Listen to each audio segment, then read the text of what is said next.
Assalamualaikum warahmatullahi wabarakatuh. Ketemu lagi dengan Bribka Suyono, masih di channel Suyono Listrik, channel edukasi dan motivasi sembuh dari anxiety, psikosomatis, dan asam lambung berdasarkan pengalaman yang saya alami. Apa kabar Anda sekalian? Saya doakan semoga Anda semua dalam lindungan Allah SWT dan diberi nikmat, yaitu nikmat sehat, nikmat iman, dan segera lepas dari anxiety psikosomatis.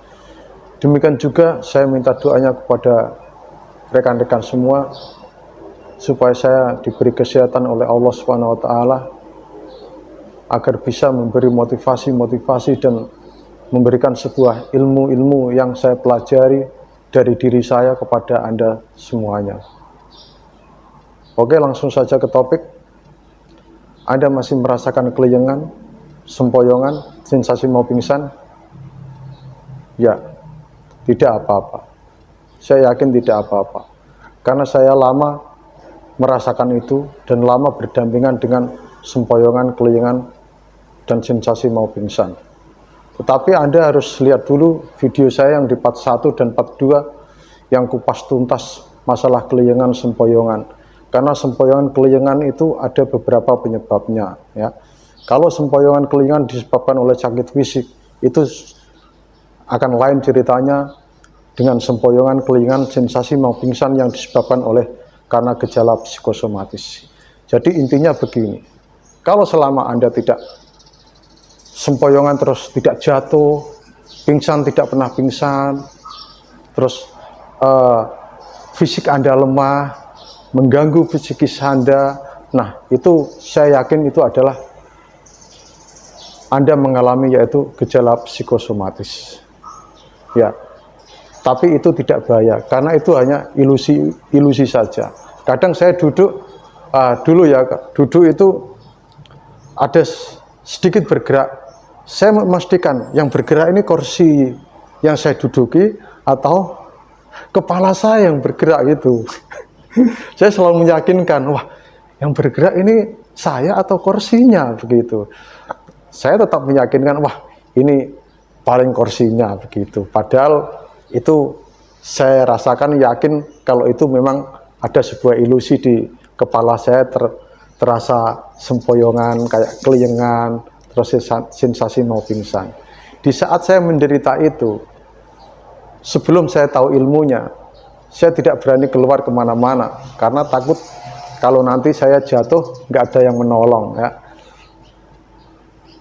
Menghabiskan murung di rumah berbaring terus sambil meratapi sakit saya, itu sebelum tahu ilmunya.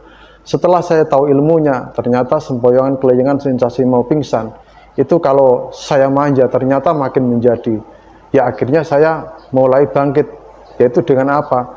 Saya membiasakan diri, sedikit demi sedikit saya keluar rumah, walaupun sensasi itu berdatangan, tapi tetap saya paksa, tetapi paksanya itu ya disesuaikan dengan kemampuan gitu.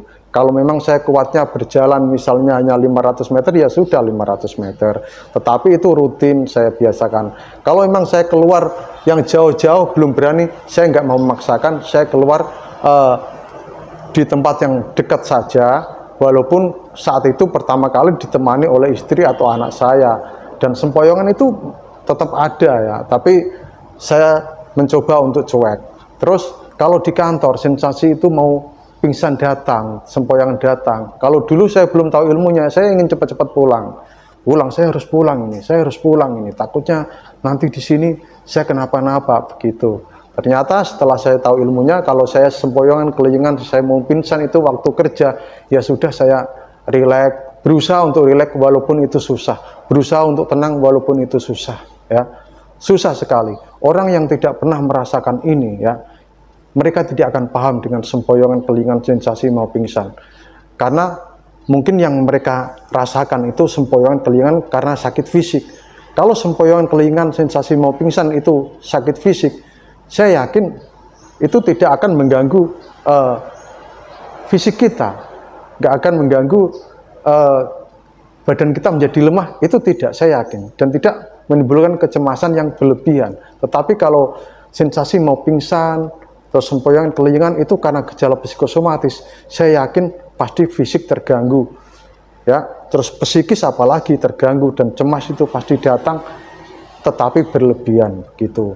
Jadi kalau Anda ngomong saya tentang sensasi mau pingsan, itu saya paham sekali, dan orang lain yang tidak pernah merasakan tidak akan paham, ya, tidak akan paham. Anda bercerita sama orang yang tidak pernah mengalami itu, Anda diketawain, itu saya yakin. Anda dianggap lebih, dianggap berlebihan, dianggap manja. Padahal itu memang benar kita rasakan, tetapi itu adalah sebuah ilusi gitu. Jadi yang saya lakukan saat saya merasakan sensasi-sensasi itu, saya tetap, kalau jalan kaki sensasi itu datang, sempoyongan kelingan, sensasi pingsan datang, saya tetap berjalan, tetapi tidak saya paksa untuk jauh-jauh, ya saya balik lagi. Setelah mendekat rumah itu hati menjadi tentram. Wah, setelah balik rumah, dekat rumah kok hati saya kok tidak cemas begini, terus saya ulangi lagi begitu, terus balik ke rumah lagi. Nah, saya lakukan itu secara kontinu sore maupun pagi hari gitu. Terus keluar rumah, saya sementara ditemani dulu ya sama istri saya, walaupun sempoyongan itu datang. Saya ditemani, saya nggak berani sendirian dulu. Terus lama-kelamaan saya berani untuk sendiri, walaupun itu hanya sebentar saja gitu ya.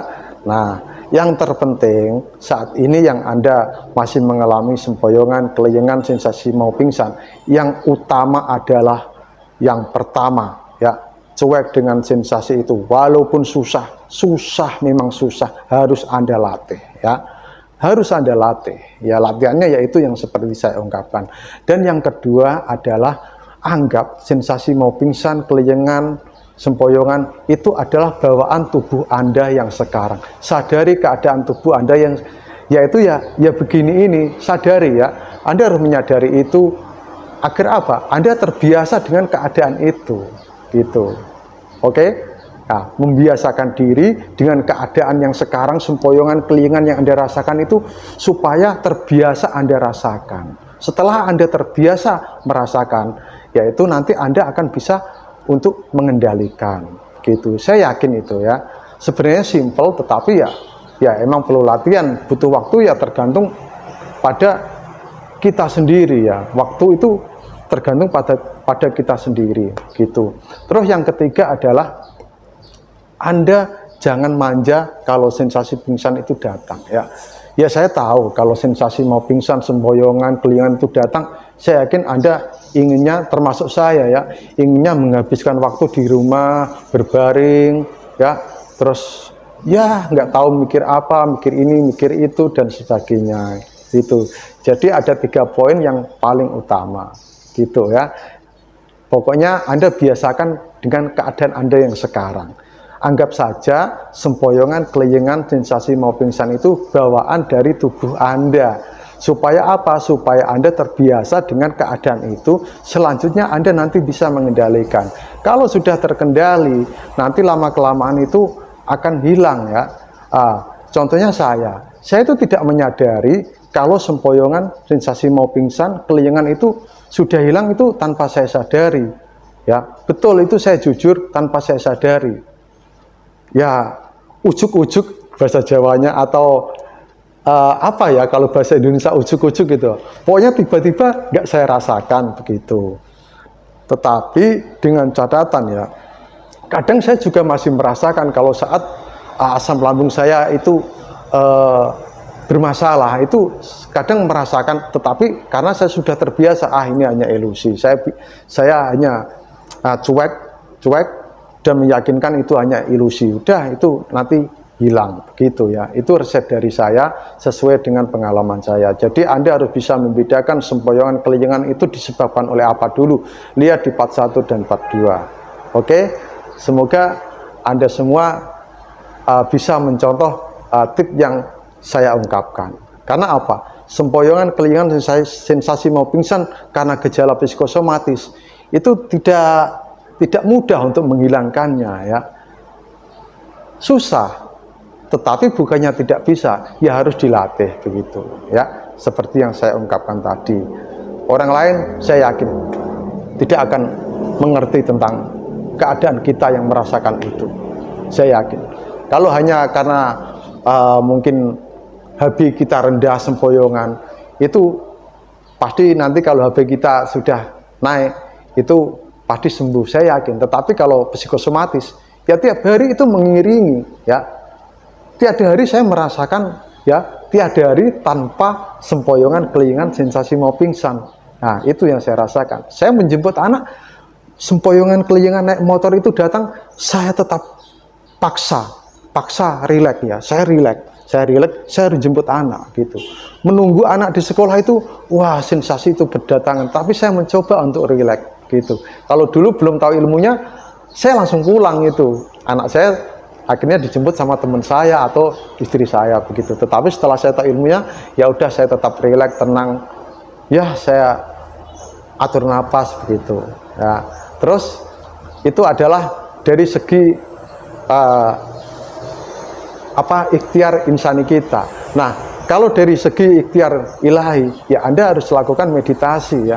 Meditasi itu sambil olah nafas supaya hati kita tertuju sama Allah. Selain itu ada laksanakan yaitu zikir tiap hari. Bukannya zikir terus 3 hari, dalam 3 hari seminggu sembuh. Oh, itu tidak. Ada zikir itu lakukan sebagai apa? Ya udah, sebagai amal Anda begitu. Orang sakit kalau menghadapinya dengan sabar, maka itu akan menjadi penebus dosa atau pelebur dosa. Dosa kita berkurang. Sudahlah, nggak apa-apa, ya. Oke, sempoyongan, kelingan yang Anda rasakan itu tidak apa-apa, ya. Tidak berbahaya. Anda tidak akan jatuh, tidak akan pingsan. Saya yakin itu karena saya juga mengalami gitu, ya. Nggak usah berkecil hati, kapan sembuh. Sudahlah, sembuh. Itu hanya ketakutan Anda saja. Kalau Anda semakin takut, ilusi-ilusi itu pasti berdatangan. Tetapi kalau Anda rileks, apapun kalau kita rileks itu, ya kita enjoy saja begitu. Walaupun itu susah, tetapi Anda melatihnya, ya. Tidak semudah membalikkan telapak tangan, ya. Menyembuhkan gejala-gejala psikosomatis itu perlu waktu, perlu kesabaran, dan perlu menyadari keadaan kita yang sekarang ini dan kita ikhlas menerima sakit itu. Oke, mungkin hanya itu saja. Salam sehat dari Bribka Suyono. Semoga Anda semua tetap sehat, fresh, dan segera lepas dari anxiety psikosomatis. Wassalamualaikum warahmatullahi wabarakatuh.